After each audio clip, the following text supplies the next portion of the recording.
آج اپنے محترم ویورز کو ایک یونیک اور زبردست جنگ کے بارے میں کچھ بتانا ہے۔ یہ جو جنگ تھی یہ تھی جنگ موتا۔ یہ کئی لحاظ سے منفرد تھی۔ کس طرح؟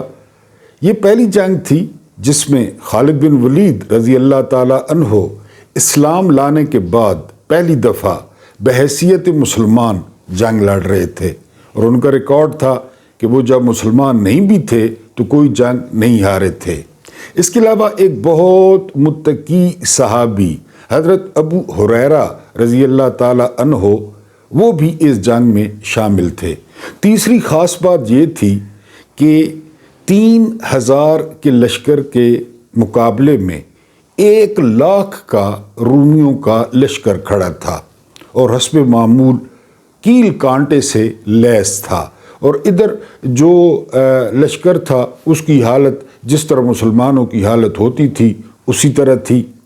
لائنیں بن گئیں اور فوج کو تقسیم کیا گیا تو حضرت ابو ہریرہ کے چہرے پہ تھوڑا سا رنگ تبدیل ہو رہا تھا، تو ساتھ کھڑے ہوئے ایک صحابی قیس رضی اللہ تعالیٰ عنہ نے پوچھا، ابو ہریرہ ڈر گئے ہو؟ تو حضرت ابو ہریرہ نے بہادری کا ثبوت دیتے ہوئے کہا کہ ہاں وہ بہت زیادہ ہیں۔ تو حضرت قیس نے فرمایا، ہم پہلے کبھی تعداد پہ لڑے ہیں، تم بدر میں ہمارے ساتھ نہیں تھے، تم بدر میں دیکھتے کہ ہماری کیا حالت تھی اور ان کی کیا حالت تھی۔ ہم تو ایمان پہ لڑتے ہیں، اور پھر دونوں کامیابیاں ہیں، فتح وہ ویسے کامیابی اور شہادت وہ ویسے کامیابی۔ تو حضرت ابو ہریرہ جو ہے وہ تھوڑا سا سنبھل گئے۔ اب یہ پورا نقشہ جو ہے، پورا نقشہ وہ 700 کلومیٹر دور رسالت مآب صلی اللہ علیہ وآلہ وسلم اپنے صحابہ کو بتا رہے تھے، بالکل رننگ کومنٹری جو ہے وہ کر رہے تھے۔ آپ نے فرمایا کہ زید بن حارثہ علم لے کر آگے بڑھا، قتال کیا، قتل ہوا، علم گرا اور زید بن حارثہ جنت میں داخل ہو گیا۔ پھر آپ ساتھیوں کو بتاتے ہیں کہ حضرت جعفر تیار آگے بڑھے، علم اٹھایا، ایک ہاتھ کٹا، دوسرا ہاتھ کٹا، علم کو اس طرح پکڑا اور پیچھے سے جعفر تیار کو چیر دیا گیا، اور یہ کہتے ہوئے آپ کی آنکھوں میں آنسو آ گئے، کیونکہ حضرت جعفر تیار ابھی حبشہ سے واپس آئے تھے اور انہیں ادھر بھیج دیا گیا۔ پھر آپ جانتے ہیں مولا علی علیہ السلام کے بھائی تھے۔ جب جعفر گرتے ہیں تو عبداللہ بن رواحہ تک خبر، وہ تھوڑا سا باہر نکل کے کھانا کھا رہے ہوتے ہیں، عبداللہ بن رواحہ تک بات پہنچتی ہے، کیونکہ ترتیب تھی کہ زید بن حارثہ، اس کے بعد حضرت جعفر تیار، اور اس کے بعد جو ہے نا وہ عبداللہ بن رواحہ۔ پیغمبر کی آنکھوں میں آنسو آئے، انہوں نے کہا کہ جعفر نے قتل کیے، قتل ہوا، جنت میں داخل ہوا، اور اس سے 2 پر لگا دیے گئے ہاتھوں کی جگہ، اب وہ جنگوں میں جنت میں اڑ رہا ہے۔ عبداللہ بن رواحہ کے منہ میں بوٹی تھی، جب جعفر کی بات سنی تو بوٹی نکال کے پھینک دی۔ تھوڑی دیر کے لیے خیال آیا، 4 خوبصورت بیویاں، 20 غلام، بڑے تگڑے تھے، عبداللہ بن رواحہ بڑے تگڑے تھے مالی طور پہ، باغ نہ ختم ہونے والے، تھوڑا سا ذہن میں آیا۔ پھر سر کو جھٹکا اور کہا کہ 4 بیویاں، 3 طلاق، سارے غلام آزاد، اور سارے جو باغات تھے وہ صدقہ۔ داخل ہو گئے۔ اب رسالت مآب صلی اللہ علیہ وآلہ وسلم بتا رہے ہیں، عبداللہ بن رواحہ نے پرچم اٹھا لیا ہے، قتل کیا، قتل ہوئے، اور پھر رسالت مآب صلی اللہ علیہ وآلہ وسلم چپ کر گئے۔ صحابہ بڑے حیران ہوئے کہ زید بن حارثہ قتل ہوئے جنت، جعفر تیار قتل ہوئے جنت، اور عبداللہ بن رواحہ پہ آپ نے چپ کر لی۔ یہ کہا قتل کیا، قتل ہوئے، اور چپ۔ تھوڑی دیر بعد رسالت مآب صلی اللہ علیہ وآلہ وسلم کہتے ہیں کہ عبداللہ بن رواحہ نے قتل کیے، قتل ہوا اور جنت میں داخل ہو گیا۔